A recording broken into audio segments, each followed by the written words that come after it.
Mjedisi dhe shoqëria.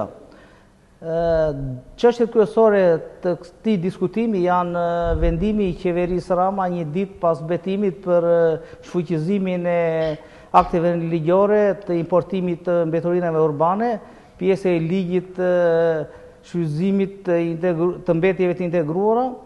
Do diskutojmë për planin lokal të menaxhimit të mbetjeve, për pastrimin e qytetit dhe për çështje të tjera të rëndësishme që i interesojnë qytetit tjerë dhe më gjerë. Gjithashtu në fund të emisionit ne do të anonconojmë dhe numrin e telefonit për të njohur me hallet, probleme, shqetësimet, kërkesat dhe ankesat të qytetarëve në lidhje me pastrimin e qytetit.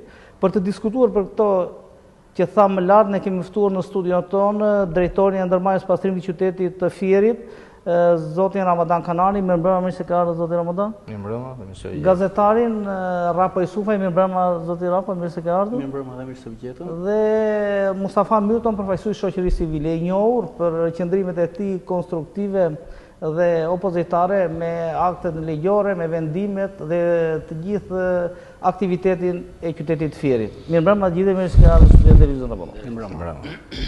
Ashtu siç anoncuam pak më parë, me një pas betimit, Rama vendosi të shfuqizoj vendimin e qeverisë së mëparshme për importin e mbeturinave urbane. Si e konsideroni këtë?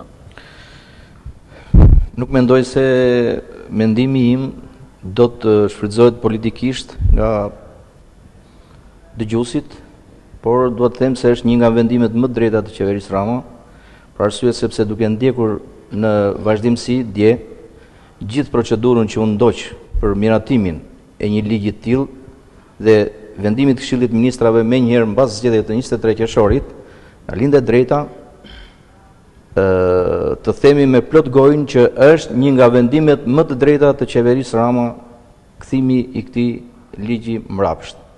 Për shumë arsye, sepse gjatë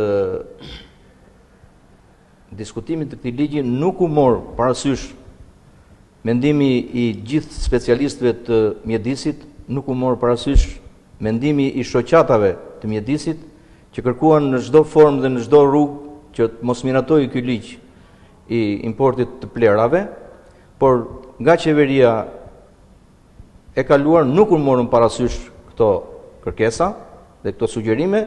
Atëre, me të drejtë, një nga pikat e programit të qeverisë